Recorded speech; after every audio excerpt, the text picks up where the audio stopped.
ചേർന്നേക്കാം എന്ന് തീരുമാനമെടുത്തു.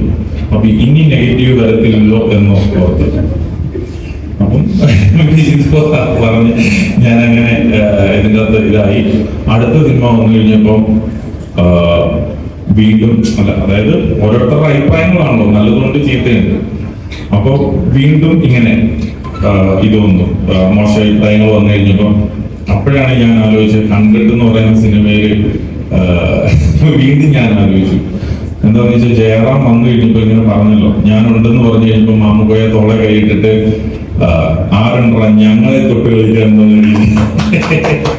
അപ്പൊ നെഗറ്റീവ് എന്ന് പറയുന്നത് നമ്മളുണ്ടെങ്കിലും ഇതിൻ്റെ അകത്തുണ്ടെങ്കിലും ഇല്ലെങ്കിലും വന്ന് ഭവിക്കുന്നതാണ്. അപ്പൊ അതുകൊണ്ടിട്ട് നമ്മളതിനെല്ലാം ഒരു പോസിറ്റീവായിട്ട് കാണുക എന്നുള്ളത് മാത്രമേ ഉള്ളൂ. അപ്പം ചിലരുടെ നമുക്ക് അടപ്പിക്കാനായിട്ട് പറ്റത്തില്ല. ഞാൻ നോക്കിയപ്പോ ഇന്നാള് ഞാനൊരു സഭയിലൊരു ഇത് ചെന്നപ്പോ എന്നെ അറിയില്ലാത്തവനായിട്ട് കുറ്റം പറഞ്ഞുകൊണ്ടിരിക്കുക. ഞാൻ ചോദിച്ചു, അവൻ എന്നെ അറിയത്തേ ഇല്ല, അവൻ ചുമ്മാ അല്ല, ഞാനിങ്ങനെ കേട്ടിട്ടുണ്ടെന്ന് പറഞ്ഞു.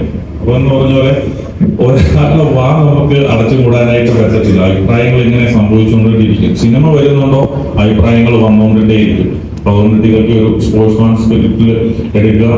ഇപ്പൊ 2024 വർഷത്തിലേക്ക് കടന്നു. അപ്പം എല്ലാവരും നല്ല രീതിയിൽ ചിന്തിക്കുക. ഞാൻ 2023 തീരാറായപ്പോഴത്തേനും പള്ളിയിൽ പോയി ഈവൻ പ്രാർത്ഥിച്ചു, ദൈവമേ 2024 വർഷം നല്ല പ്രകാശപൂർണമായിരിക്കണമെന്ന്. അത് കഴിഞ്ഞിട്ട് ഞങ്ങള് പൂത്തിരിയൊക്കെ കത്തിക്കാനായിട്ട് പോവാറുണ്ട്. അവിടെ ചെന്ന് കഴിഞ്ഞപ്പോൾ തന്നെ നമ്മുടെ ഇവിടെ പൂത്തിരി കത്തിച്ച ഒരാളുടെ അത് സ്പാർക്ക് എന്റെ കണ്ണിലേക്ക് വന്നിട്ട് വീണ് ഞാനിപ്പോ ഒരു 10 ദിവസമായിട്ട് റെസ്റ്റ് എടുത്തിട്ടിരിക്കുകയായിരുന്നു. കാരണം ഞാൻ ഓർത്തു പ്രാർത്ഥനയ്ക്കൊക്കെ ഇത്ര വേഗം തന്നെ ഉത്തരം തരുവാണെന്ന്. കാരണം എന്റെ കണ്ണ് 2024 ആകുന്നതിന് ഇപ്പുറം തന്നെ പ്രകാശമാക്കി തന്നു. അപ്പൊ ഞാൻ അതിൽ നിന്ന് മനസ്സിലാക്കിയത്, ന്യൂ ഇയർ ഒക്കെ ആയപ്പോഴത്തേനും ഈശോ പോലും ദൈവം പോലും ഫ്രീ ആയിരുന്നു. കാരണം എല്ലാവരും സെലിബ്രേറ്റ് ചെയ്യാനായിട്ട് പോയപ്പോഴത്തേനും ആരും പ്രാർത്ഥിക്കാനായിട്ട് ഇല്ലായിരുന്നു. അപ്പൊ കയ്യോടെ തന്നെ അവസരമൊക്കെ ടിവിയും തന്നു. ഇനി ഞാനതൊരു മർമ്മത്തിൽ അങ്ങ് ആക്കിയേ ഉള്ളൂ. കാരണം സന്ദീപ് എക്കണോമിക്സിനെ പറ്റി പറഞ്ഞു, വിജയബാബു സെയിൽസ് ഡിപ്രഷനെ പറ്റി പറഞ്ഞു,